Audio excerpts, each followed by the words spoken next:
안녕하십니까, 문틀란TV입니다. 위중교사 재판이 있어서 공판에 출석하는 이재명의 모습입니다. 아주 뻔뻔하고 파렴치한 모습이죠. 어딘가 얼굴에 그늘이 드리워져 있다, 이런 거 느낌도 듭니다. 마지막 회심의 카드라고 자기로서는 그 증인을 하나 불렀는데 일종의 그 공작을 꾸며왔던 사실이 드러났는데, 그것이 법정에서 오히려 역풍을 불러와가지고 재판부가 분노를 느낄 수 있는 그런 식으로 결정이 났습니다. 이재명이 이제 조만간에 있을 이 위중교사 이 부분에선 중형이 불가피해졌다. 끝까지 이 법정에서 가짜 증거 제출한 걸 아무렇지도 않게 생각하고 위중교사를 아무렇지도 않게 그동안 이렇게 행해왔던 그런 위인이라는 게 다시 한번 드러났다, 이렇게 볼 수가 있겠습니다. 지금 그 KBS에서 자신을 갖다가 주범으로 몰기 위해서 움직임이 있었다, 계속 황당한 이런 주장을 해왔죠. 그 전부 그 거짓말이라는 게 최초로 PD에서도 드러나고, 그다음에 김진성의 녹음 테이프로도 다 드러났죠. KBS에 이재명이가 이제 성남에 있을 때 어떻게 전화번호를 갖고 있었던 것 같습니다. 그래서 그 기자 불렀는데 이제 완전히 막판이죠. 위중교사. 자기에게 뭔가 유리한 증언을 해줄 것으로 생각하고 불렀겠죠. 근데 이 증인이 말이죠, 완전히 이재명의 기대와 달리 이재명의 그 뺨을 때리는 증언을 했습니다. 그러면서 이재명의 주장이 새빨간 거짓말이다, 난 듣도 보도 못한 것이고 황당하다, 이런 거 반응을 보여서 겨우 이제 위중교사에서는 유죄를 벗어날 수 없는 이런 상황이 됐습니다. 자, 증인을 불렀습니다. KBS KBS 기자 출신인데, 이재명이 부른 그 핵심 증인인데, 지금 그 이재명이나 이재명 변호인들이 하는 얘기에 대해서 기억이 없다. 도대체 무슨 소리 하는지 모르겠다. 혹시 그런 게 있다면 증거를 제시해봐라. 오히려 이런 식으로 얘기를 하면서 이재명이 상당히 당황할 수밖에 없고, 재판부하고 검찰에서도 지금 KBS 전 기자를 상대로 해서 좀 이재명 측에서 무슨 녹취록이 있다, 과거에 이재명과 KBS 이 기자와 사이에서 어떤 녹취다 라고 하면서 법정에 최근에 제출한 게 있어요. 그것도 웃깁니다. 이제 몰리니까 황당하게 가짜 녹취록을 만든 것으로 지금 드러나고 있습니다. 그래서 재판부가 굉장히 좀 불쾌하고 분노할 수밖에 없는 그런 상황이 나타났어요. 제가 볼 때는 완전히 재판부한테 찍혔다고 보는데, 이 전 KBS 기자를 불러다가 자기가 이런 녹취록이 있다는 겁니다. 예전에, 아주 오래전에 나한테 이런 얘기 해주지 않았느냐.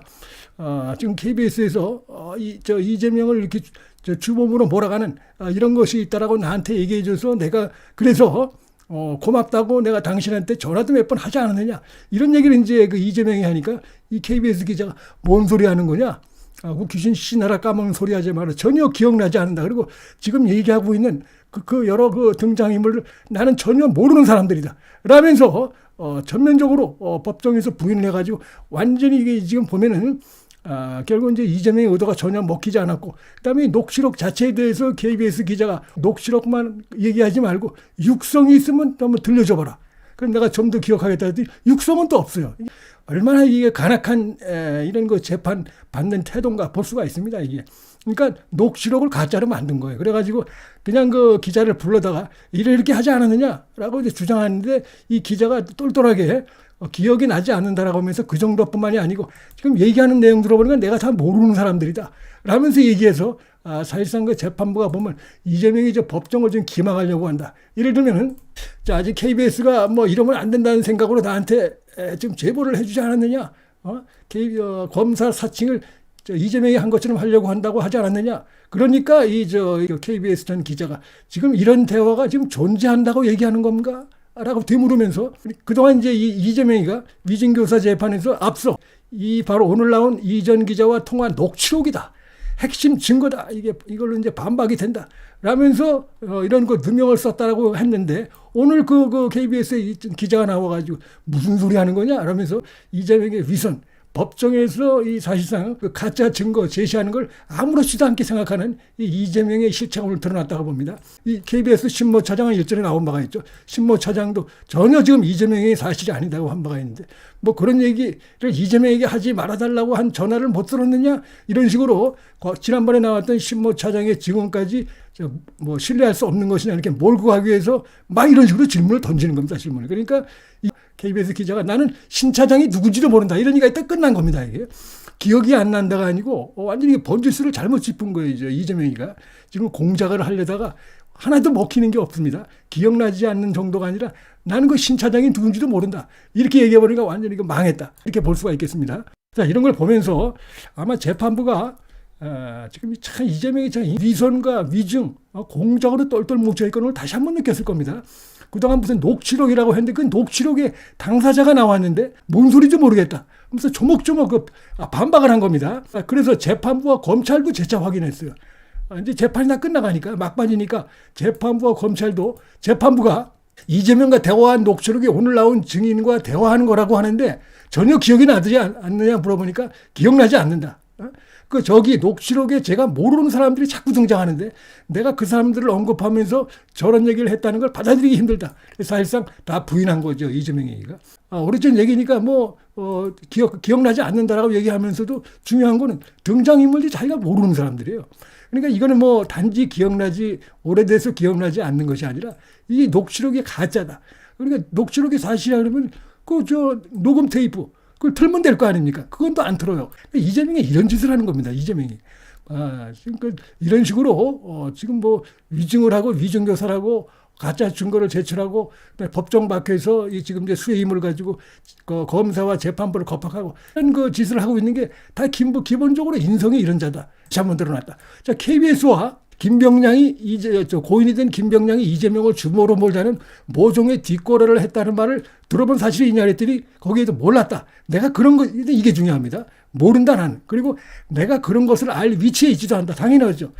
이 KBS 오늘 기자는 보니까 성남 주재의 기자 있었고 그런 걸 알 위치에 있지도 않았던 거예요. 그러니까 이재명이가 부른 그 KBS 전 기자가 완전히 이제 이재명이 새빨간 거짓말을 했다는 걸 분명하게 완전히 확인 사살한 상황이 됐습니다.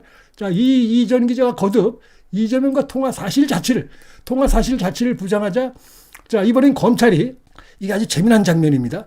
그 증인, KBS의 그 전 기자가 앉은 증인석을 갔습니다.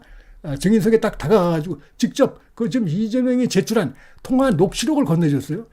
그러면서 최초로 전 PD가 5월 말경 증인으로 나와서 이 녹취록에 대해서 날조다 이미 얘기한 바가 있습니다. 이재명이 만들었다 이미 한 바가 있는데, 자, 증인이 이재명과 통화한 게 아닐 수도 있다는 얘기인 거냐 물어보니까 통화 녹취록을 잘 살펴보더니 내가 하는 내용이 없다 라면서 전면 부인하고 있습니다.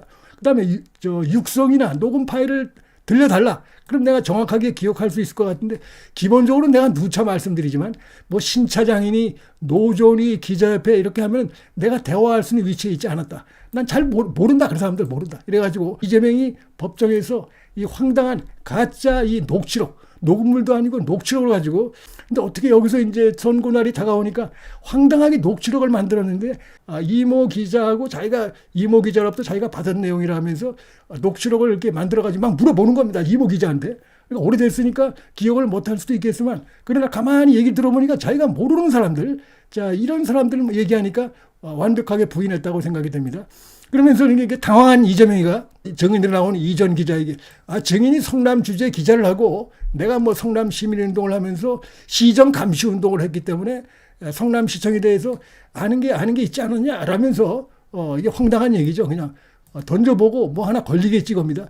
계속 전화상으로 소통을 했는데 혹시 사적인 감정이 생겨서 그런 거 아니냐 이런 뒤집어 씌우기 형태, 뻔뻔한 이런 행태로 해서 이제 이게 증인에 대해서 얘기를 합니다. 자기에 대해서 유리한 질문 안 해주니까 나한테 사적인 감정이 생긴 거 아니냐 이렇게 물어봅니다. 자, 그러니까 이 기자가 2002년 사건 얘기를 했는지 기억나지도 않고, 이재명 씨 통상적으로 기자들은 말이에요, 그렇게 맺어진 관계를 계속 유지하고 있지만 특별히 어떤 의미를 부여하고 있지는 않아 라면서 그냥 취재원 그 관계일 뿐이지 다른 건 없어. 무슨 사적인 감정이 어디가 있어 라면서 이재명의 수작이 완전히 자기가 부른 증인입니다. 이거. 선거 막판에 혹시 유리하게 해주지 않을까 해서 불렀는데 이게 완전히 잘못 짚었고, 기본적으로 이게 이제 좀 날조되고 가짜다 보니까 이거 갖고 또 이 PD에게 또 상대로 했다가 재판부가 보면서 속으로, 자, 이재명이 이거 구제불능이다. 이 재판부를 어떻게 알고 지금까지 증거가 다 있고 많은 사람들이 최초로 모두 KBS에 많은 증인들이 나와서 다 진실을 밝히고 있는데 끝까지 이 재판부를 속이고 그걸 위해서 그냥 심지어는 가짜 녹취록까지 만들어가지고 재판부를 기망하고 이 KBS 기자를 억지로 끌고 들어가려고 하는 이런 행태를 보면서 아마 재판부가 상당히 그 속으로 분노했을 것이다. 그래서 이재명이 위증교사 재판에서 사실상 완전히 찍혔다. 중형이 불가피하다. 이런 말씀을 드리겠습니다. 문틀란 TV 여기서 마치겠습니다. 시청해 주셔서 감사합니다.